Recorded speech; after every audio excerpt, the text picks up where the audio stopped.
കാരണം ഈ സാരിയുടെ അവകാശി ഞാനാ. സാരിക്ക് അങ്ങനെ അവകാശമൊക്കെ ഉണ്ടോ ആമി? സംശയം എന്താ? മുത്തശ്ശിയുടെ സാരിയുടെ അവകാശം കൊച്ചുമക്കൾക്കാ, അല്ലാതെ വലിഞ്ഞു കയറി വന്നവൾക്കല്ല. ഞാൻ അങ്ങനെ എഴുതി വെച്ചിട്ടൊന്നുമില്ല. എന്തിനാ എഴുതി വെക്കുന്നേ? ലോകത്ത് ആർക്കും അറിയാൻ വയ്യാത്ത നിയമമൊന്നും അല്ലല്ലോ ഇത്. കൊച്ചുമക്കള് കഴിഞ്ഞു മതി കൊച്ചു മരുമക്കള്. ശരി, സമ്മതിച്ചു. അവകാശമെല്ലാം ക്രമത്തിൽ നിനക്ക് തന്നെയാ. പക്ഷെ ഈ സാരി അതെന്റെ ഇഷ്ടദാനമാണ്.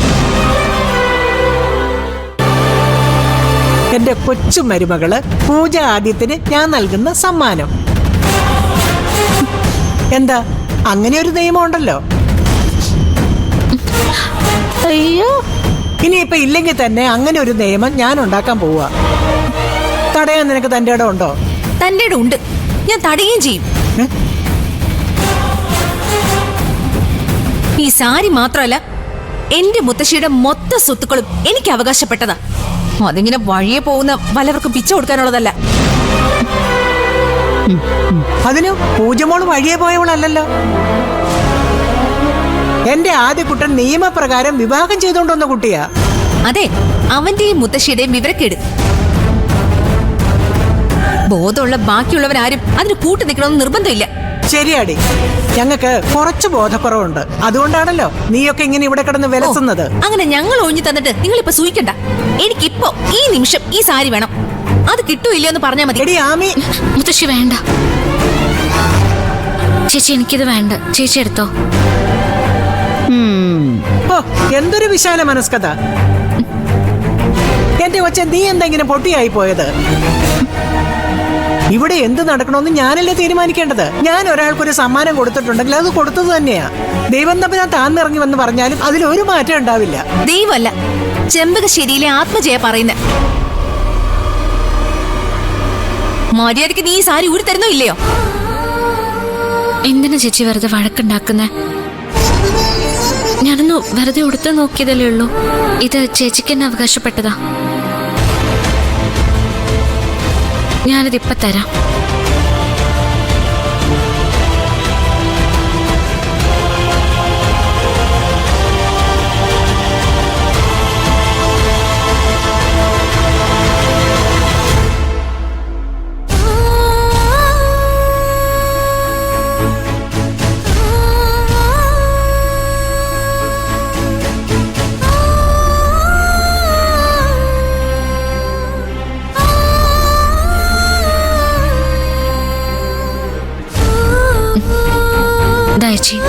ചേച്ചി എടുത്തോ. അല്ലെങ്കിൽ എനിക്ക് സാരി ചേരില്ല.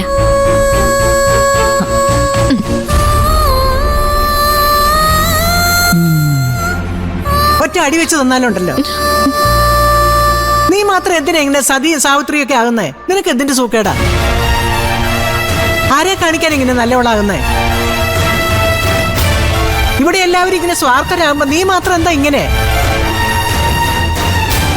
എനിക്ക് വേണ്ടാത്തോണ്ടല്ലേ മുത്തശ്ശൻ ഞാനത് കൊടുത്തത്. അതിലിപ്പോ എന്താ തെറ്റ്? അല്ലെങ്കിലും അത് ആമി ചേച്ചിക്ക് അവകാശപ്പെട്ടതല്ലേ.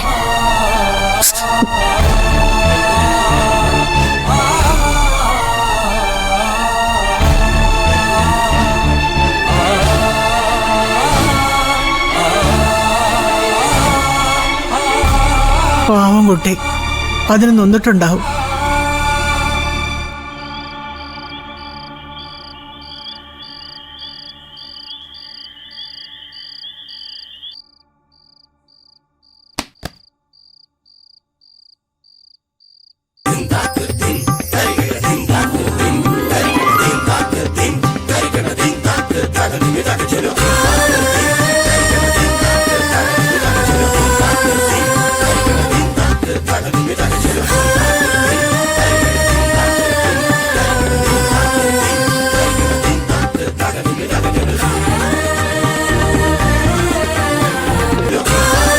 എങ്ങനെയുണ്ട്?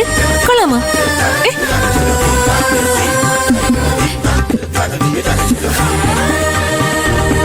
എടി, ഈ രാത്രി വല്ല ബാലയ്ക്കും പോകുന്നുണ്ടോ? കൊള്ളാവോ അത് പറ. മുത്തശ്ശിയെ പോലെയുണ്ട്. അത് പിന്നെ മുത്തശ്ശിയുടെ സാരി എടുത്ത മുത്തശ്ശി പോലെയല്ലേ തോന്നുക? മുത്തശ്ശിയുടെ സാരിയോ? അതെ, മുത്തശ്ശിയുടെ കല്യാണ സാരിയാ. എനിക്ക് ഗിഫ്റ്റ് തന്നതാ. ഞാനിത് ഉടുത്ത് കാണണമെന്ന് മുത്തശ്ശി പ്രത്യേകം പറഞ്ഞു. ആമി മോളെ, നീ ഇത് ഉടുത്ത അപ്സരസിനെ പോലെ ഇരിക്കുന്ന മുത്തശ്ശി പറഞ്ഞു. അത് നിന്റെ മുത്തശ്ശി അപ്സരസിനെ കണ്ടിട്ടില്ല, അതുകൊണ്ട് പറഞ്ഞതാ. എന്നെ കളിയാക്കൊന്നും വേണ്ട. എനിക്കറിയാം ഞാൻ സുന്ദരിയാണെന്ന്. നിങ്ങൾക്ക് പിന്നെ ഇതൊന്നും പിടിക്കത്തില്ലല്ലോ. മോഡേൺ ഡ്രസ്സല്ലേ താല്പര്യം എന്ന് ഞാൻ പറഞ്ഞോ? എടോ, ഏത് വേഷമാണെങ്കിലും അവനവന് ചേരുന്നത് ഇട്ടാൽ കാണാൻ നല്ല ഭംഗിയായിരിക്കും. ആഹാ, എന്നുവെച്ചാ എനിക്കിത് ചേരുന്നില്ലെന്ന്. ചേടാ, എന്നാണോ ഞാൻ പറഞ്ഞത്?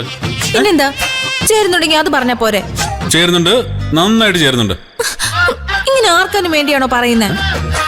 പിന്നെ അങ്ങനെ പറയണം. എന്നെ കെട്ടിപ്പിടിച്ച് ഉമ്മ തന്ന്, മോളെ ആമി, നിനക്കിത് നന്നായി ചേരുന്നുണ്ട്. ഇപ്പൊ ഈ ഭൂമുഖത്ത് ഏറ്റവും വലിയ സുന്ദരി നീയാണ് എന്നുണ്ടേ പറയാൻ. എന്റെ ദൈവമേ, ഇത്രയും വലിയ നുണയൊക്കെ പറയണോ? അതൊരു പോലീസുകാരനായി ഞാൻ. ഇത് വലിയ കഷ്ടം കേട്ടോ. വാ, കെട്ടിപ്പിടിക്ക്. ഓ, ശരി, വാ.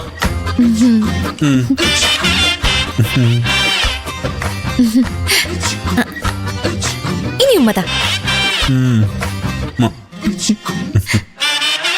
മതിയാ? ഇനി പറ. ആ, മോളെ ആമി, ഇത് നിനക്ക് വളരെ നന്നായി ചേരുന്നു. ഈ ഭൂമുഖത്ത് ഏറ്റവും വലിയ സുന്ദരി നീയാ. പോരെ? മതി. ആ, വാ ഇറങ്ങ. എങ്ങോട്ട്? ബാലജിയുടെ സ്റ്റുഡിയോയിൽ പോയി ഫോട്ടോ ഈ നേരത്തോ? ഒന്ന് പോടി. അയാള് കടയടച്ച് വീട്ടിൽ പോയി 10 ഉറക്കം കഴിഞ്ഞാണ്. ദത്തേട്ടാ, അത് വിളിച്ചു പറഞ്ഞ പോരെ? അയാൾ ഒന്ന് തുറന്ന് എടുത്തു തരില്ലേ? ഒരു SP പറഞ്ഞ അയാൾ അനുസരിക്കും. എന്റെ ആമി, ഇന്നത്തെ കാലത്ത് ആരെങ്കിലും സ്റ്റുഡിയോ പോയി ഫോട്ടോ എടുക്കുവോ? ഇത്രയും മൊബൈലും ടാബും ഒക്കെ കയ്യിലുള്ളപ്പോ ആരെങ്കിലും അതിന് മെനക്കെടുവോ? വിവരമുള്ളവര് മെനക്കെടും. ഏത് മൊബൈലിൽ എടുത്താലും സ്റ്റുഡിയോ പോയി എടുക്കുന്ന സുഖം കിട്ടില്ല. എന്റെ ആമി, അതൊക്കെ നിനക്ക് വെറുതെ തോന്നിയാ? ആമി കാലത്തിനൊപ്പം സഞ്ചരിച്ചേ? എനിക്കങ്ങനെ സഞ്ചരിക്കണ്ട. ശരി, വേണ്ടെങ്കി വേണ്ട. പക്ഷെ തൽക്കാലം നമ്മൾ എങ്ങോട്ടും പോകുന്നില്ല. പിന്നെ നമ്മൾ ഇവിടെ ഇങ്ങനെ കൊച്ചു വർത്താനൊക്കെ പറഞ്ഞ് കെട്ടിപ്പിടിച്ചിടന്ന് ഉറങ്ങും. നീ ആദ്യം പോയി ഡ്രസ്സൊക്കെ ഒന്ന് മാറിട്ട് വന്നേ. ചെല്. എന്തിനാ വെറുതെ ഉടച്ചു കളയുന്നേ? മുത്തശ്ശിയുടെ വക പാരമ്പര്യ സമ്മാനമല്ലേ? അപ്പോ ഫോട്ടോ? അത് നമ്മുടെ കുഞ്ഞൊക്കെ വന്നിട്ട് നമ്മൾ 3 പേരും കൂടെ പോയി എടുക്കും. എന്താ പോരെ? ഇപ്പൊ നമ്മൾ ഒരുമിച്ചുള്ള ഒരുപാട് ഫോട്ടോസ് അല്ലേ? ജീവിതത്തിൽ ഒരു ടെസ്റ്റ് ഒക്കെ വേണ്ടേ? എന്നാൽ എന്റെ മോള് വേഗം ചെന്ന് ഈ വേഷമൊക്കെ ഒന്ന് മാറിയിട്ട് വാ. ചെല്. ദേത്തേട്ടന് കിടക്കാൻ മുട്ടുവാ. ഇടി കെട്ടിപ്പിടിച്ചടക്കം മുട്ടുവാണെന്ന്. ആണോ? ഇപ്പൊ വരാം. അയ്യോ, ഇങ്ങനെയുണ്ടോ പെണ്ണുങ്ങള്? പണ്ട് ഇത്രയും കുഴപ്പമില്ലായിരുന്നല്ലോ.